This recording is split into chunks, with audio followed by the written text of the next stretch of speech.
Korea went through a 19-hour martial law. Was it that much? I think it was less. Okay, I don't know. 8 hours? I don't always get my numbers right. They went through half a day of a waking day of martial law.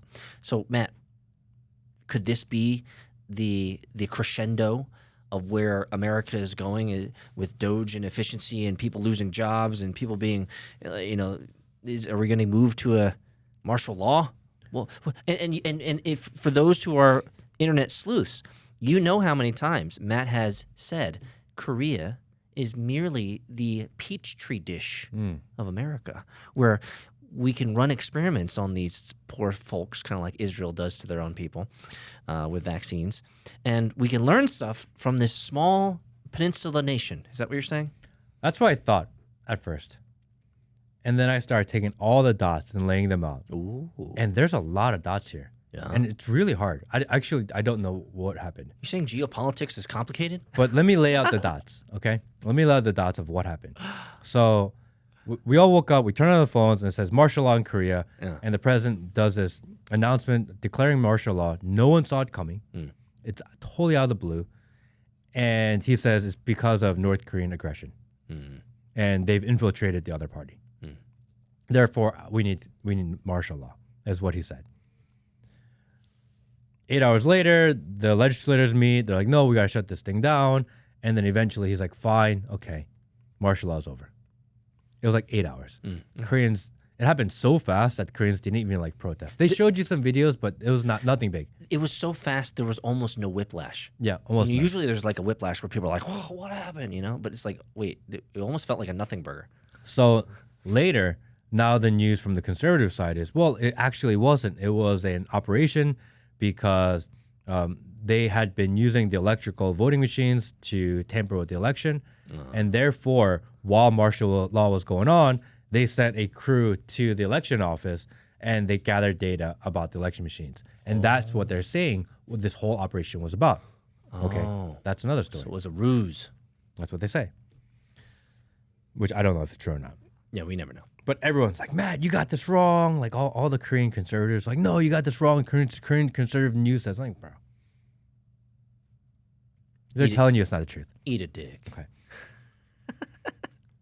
So the Korean president was not very popular. He's a foreign prosecutor. Some people like him, some people don't like him. He approval ratings like super low. Yeah. Okay, fine. What else happened in the news at that same time? It's really interesting. The day that they were announced a martial law, also trending in the news on every single major news outlet in America, was that a Chinese illegal immigrant was caught trying to ship weapons on a container to North Korea. Plastered on every headline. North Korea, North Korea, North Korea. It was like a handful of guns. But they made it sound like he was going to start a war. Yeah. Just get North Korea in the news. Yeah. Okay. So that happens on the same day that Korea says North Korea is infiltrating South Korea. Okay, now we're all thinking it's North Korea's fault. The day before all this news, China announces that they're going to ban the export of certain natural minerals that are very much needed for semiconductors and chips. Okay, so now there is a huge global shortage in these materials needed in the United States in order to create all these AI chips that they need to create. So, but that also affects the Taiwan and Singapore stuff. And Correct. China says we're not going to export these three materials any longer. maybe that's how they take over more. Yeah. Interestingly enough, most people do not know that North Korea is extremely rich in minerals. Oh yeah. Oh yeah. They have trillions of dollars Oh yeah. of these rare materials that you need in order to build these semiconductor chips. They actually have them in North Korea. They're just unmined. Well, that's why if you go to a prison camp in North Korea, you're working the mines. Correct. Yeah. Because their equipment is so outdated, and they even if they mined it, they have no one to sell it to because of trade embargoes. They just trickle sell it to China.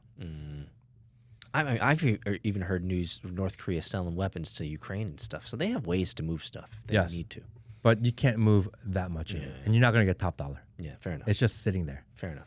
South Korea has no minerals or resources at all. They actually can't self-sustain. They have to live off a import society. Yes. because they can't do it. North Korea can. Do you know how many American bases are in South Korea? 32,000 troops. I heard this number. It's crazy. I'm gonna get it wrong, so maybe Will, you could look it up real quick.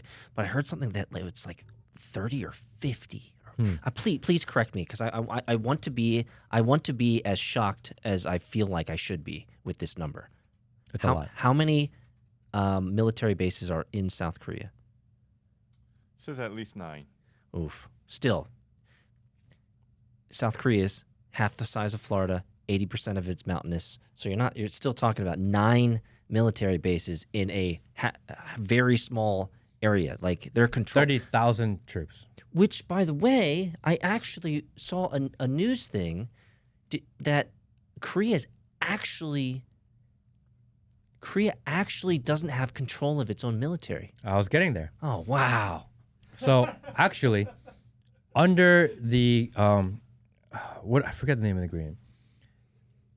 In Korea, in South Korea, the ROK military, Republic of Korea, the ROK military, in times of peace, are under Korean operational control. Yes. In wartime, they report to the U.S. general. That's right. If you create martial law and you say it's due to North Korean aggression, the United States general was in charge of Korea for 8 hours. You can do a lot of stuff in 8 hours. That's a long time. You could do a lot of stuff with good teams. Mm-hmm. Yeah, you can do a lot of stuff. The United States was in charge of Korea for 8 hours. Yeah, I mean, if you look in past history, most operations to install governments happen in half a day, right? And then, right, they bring these SWAT teams in, they take out the leader, and then they install another leader. 8 hours later, they're on the news saying, "Yo." After this whole ordeal ends, and after the United States gives up their control of Korea for that short period of time, they remove the Secretary of Defense. He resigns. All of a sudden, Korea has a new Secretary of Defense. He is the Korean ambassador to Saudi Arabia. Now it all makes sense. Trump and Saudi Arabia are like best friends. Butt buddies. Best of friends. Diddy Literally buddies. invest everything into each other. They do everything. Take that. The Korean ambassador to Saudi Arabia is now the Secretary of Defense of South Korea. Bro, you just cracked the nut. That's Whole it. thing. The whole thing. Whole thing is CIA. 100%. Whole thing is CIA. That's what I think.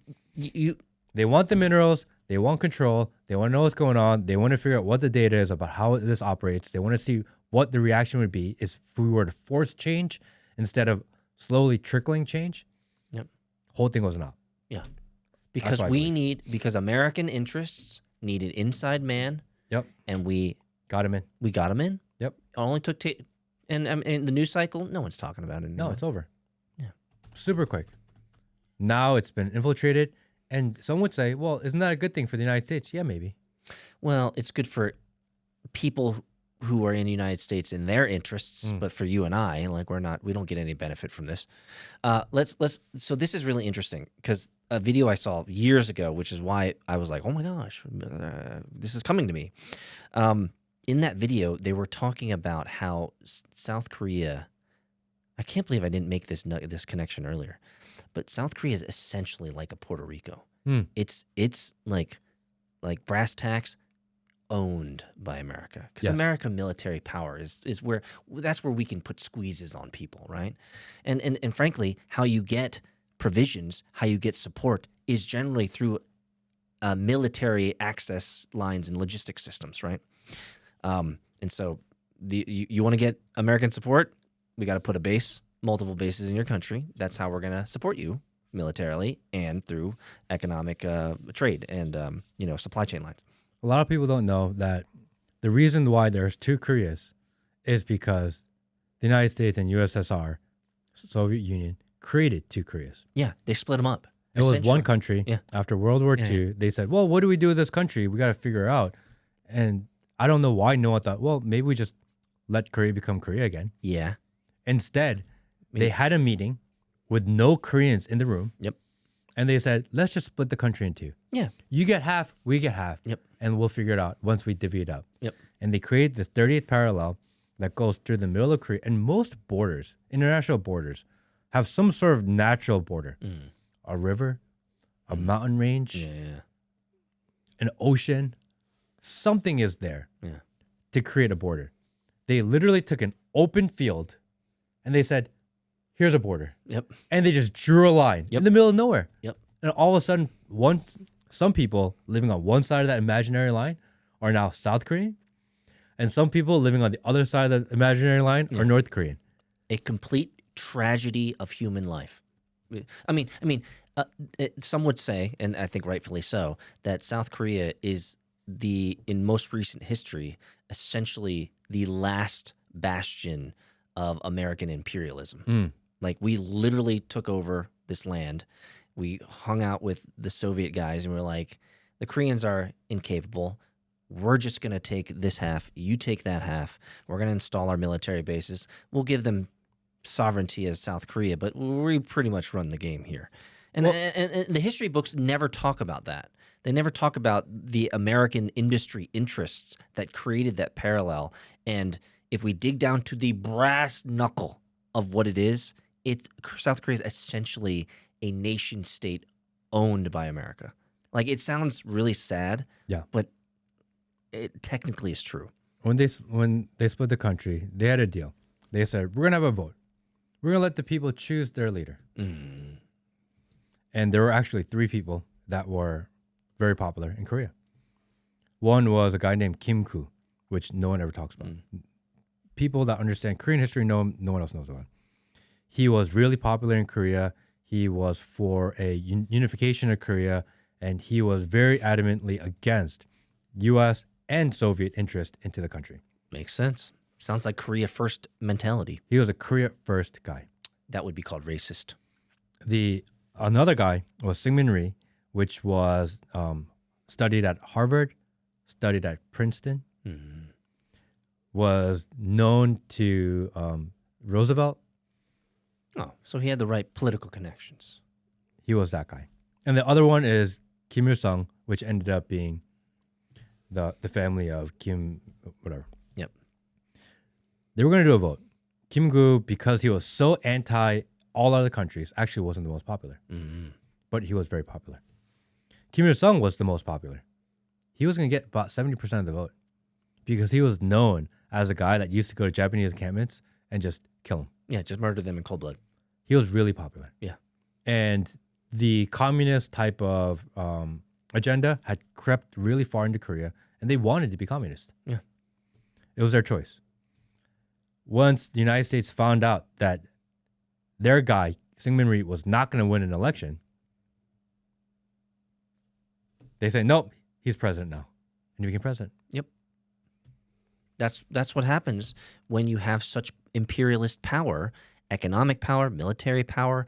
Oh, and by the way, the Korean Peninsula land was completely ravaged and destroyed, so it's easy to conquer a nation when they have no infrastructure anymore.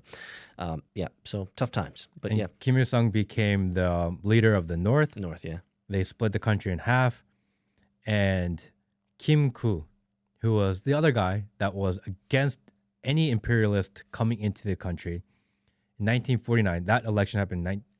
Syngmin Rhee became president in 1948. 1949, the United States CIA assassinated him. Oh, that's right. That's right. Yeah, they admitted to that, I think like 3 years ago. Yeah, he was no longer useful to the cause. No, they assassinated Kim Gu, the guy that wanted to unify the country. Oh, that's right. That's right. You know your history better than I. So, really interesting. There's a guy that I just started following that's been going through all the old Korean and U.S. documents. Is this the king? No, another guy. Another guy that's been just going through all these historical documents, translating them, reading them in English and Korean, finding he'll find a Korean document in a treaty and find out, okay, what were the conversations about Korea like in the United States at the time, and cross-referencing everything and putting together like a real history. Nice. Is it sketch? It's interesting. Once you follow the money and follow the come on, man. Like we live in a world today where the lands and countries have been established enough, and we have modernized society enough where you can't just be rolling in with tanks, you know. But don't be deceived. rolling in with tanks was only less than 100 years ago. Less than 100 years ago, 2 generations, countries would roll into other countries with tanks and be like, yo, you know, all your base belong to us now, right? We own you now. So, but like, we're not that far off from less than 100 years of rolling into tanks and taking over countries. So for us to be doing that now, or other nation states and other countries to be doing that now in secret, or, you know, politically or economically with sanctions and all sorts of trade deals, and all, like, to take over other countries now is just changed. We're not rolling in with tanks. We're using human bioweapons. Before the tanks is the psychological. Yeah. You prep the population for the takeover. Yes. They roll out things like Doge, Doge, Doge, Doge, Doge. They prep you for it. You're ready for it. People actually want it. And once it's primed, the population is ready for some sort of usurping change, then the tanks come. You don't start in the beginning. You don't force in the beginning. You always prep them psychologically first. It's kind of like the boiling frog. You let them boil themselves till it's too late. See you next week in the Frog Boil. Oh.